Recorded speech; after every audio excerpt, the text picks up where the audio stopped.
What a blessing to have Harold Allen Ford as our daddy. I'm Rosemary, the oldest daughter. I'd like to share a few things with you that you might not know about my dad. He loved popcorn. He enjoyed working crossword puzzles. And his favorite TV shows of all time were the Andy Griffith Show and Johnny Carson. He taught all his children and all his grandchildren to stand on their heads. And he was better at it than anybody else. I never ever heard my dad use profanity. Whenever he would hit his thumb with a hammer while working on a project, or had to practically stand on his head to reach a pipe under the sink, the strongest, baddest, most vile thing that he could say was, "Holy mackerel." Or his favorite, "Great day in the morning." Dunda had the biggest sweet tooth ever. When it came to cutting him a piece of pie or cake or scooping some ice cream on his dessert, he didn't want a regular size portion. His portion was about a serving and a half, and he didn't apologize for it either. And there was a reason for that, besides walking daily. And not many people can say this, and I didn't realize it till about a year or so ago. I never saw my dad take a second helping. So if you don't take second helpings and you walk every day, you can safely savor Dunda-sized dessert portions. Now, many of you know that my dad was a self-taught handyman. He always had a project going for somebody. You could just mention in passing something that you needed, and in no time he would have his clipboard, his grid paper, and his pencil in hand and started planning. I remember one time when we lived across the highway from him, we were just walking through my foyer, and I mentioned, "Dad, I need a round table over here in this foyer. I need one bigger and taller than you can buy at a store." Within an hour, he came back with a round table for my foyer. He often used materials that he had on hand to complete a project. But if he had to purchase materials, he would present you with a handwritten invoice complete with receipts. Now, when you got down to the line item where labor was listed, there would be a big fat zero. And to the side of it, family discount, 100%. Now, many of you may have received a cousin discount or a friend discount. He simply loved doing things for people. And for all you school teachers out there, if you taught a Ford or a Crocker, we have a confession to make. Dunda did all our school projects. We pretended to help. He did them all. He made good grades too.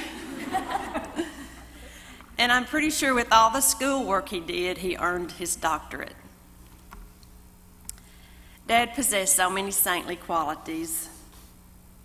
And after he had taken his last breath on Tuesday, we were still there in the ICU room.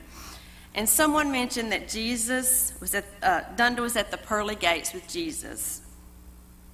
And Candace said, "He won't be there very long. He didn't have much explaining to do." And then Tyler commented later, "Yeah, he'll be in the express lane, 10 cents or less." My nephew, Dunda's grandson, Tyler, received the news of Dunda's passing from his father, Alan, on his way home from school in Martin. And since he was just a few miles from Dunda's and Granny's, he decided to stop by and go in Dunda's shop to reminisce. They had a lot of fond memories there. And on his way out, he kneeled down and said a prayer. And as he rose from his knees, he was startled by a loud pop that came from a paint can on the shelf. Tyler knew that was God's way of saying, "Your prayer has been answered." And Dunda's way of saying, "Get to painting." Now there's a joke in there because Dunda really didn't enjoy painting, although we had him do a lot of it. It wasn't his favorite thing to do, but that was Dunda's dry wit going on again. If I had to pick 3 words to describe my dad, the ones that mean the most to me, first is faithfulness. He was the most faithful and disciplined person I know. He was faithful to his God, his wife, his family, and his church. His faithfulness was on a higher plane and to a different degree. If he wasn't at church on Sunday or at Wednesday night choir practice, you knew something was wrong in the universe. Next, love. We're not a mushy, kissy, huggy family, and we don't throw our love yous around very casually. You see, in my family, we have been taught that love is an action word. You don't give it lip service, rather, you act it out on a daily basis. Our daddy didn't have to tell us verbally that he loved us because we knew it, without a doubt, by his actions. Love is not something you say, it's something you do. And Daddy lived his love for us. And finally, heritage. Dad gave us a Christian heritage that's worth more than silver or gold. A treasure worth more than diamonds.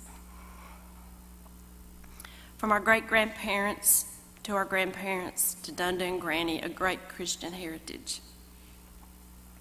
I can tell you that every time I pray, one of the first things I do is lift up gratitude for my Christian heritage. What a treasure. One of the fondest memories I have as an adolescent is that just before bedtime, and which, by the way, was a very strict 8 o'clock in our house. Yeah, I said 8 o'clock. In preparation for bedtime, Dad would come in my room, sit on the edge of the bed or lay down across the end. I would stand up and read aloud our daily Bible readings.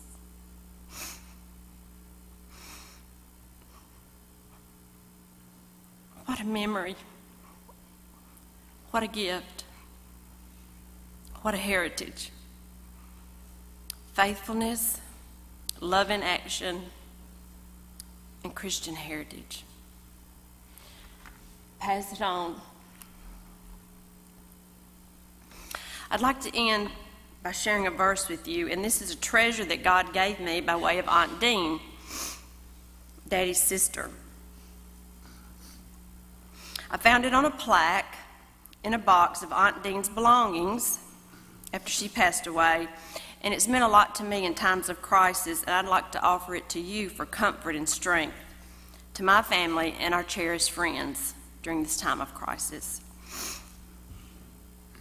Our faith is like a guiding star that leads us day by day.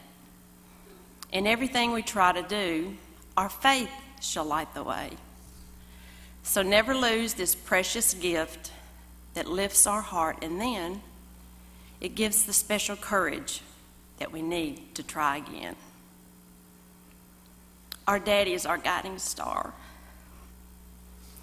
and he's lighting up the sky till we meet him by and by. Love you, Daddy. Almost forgot this.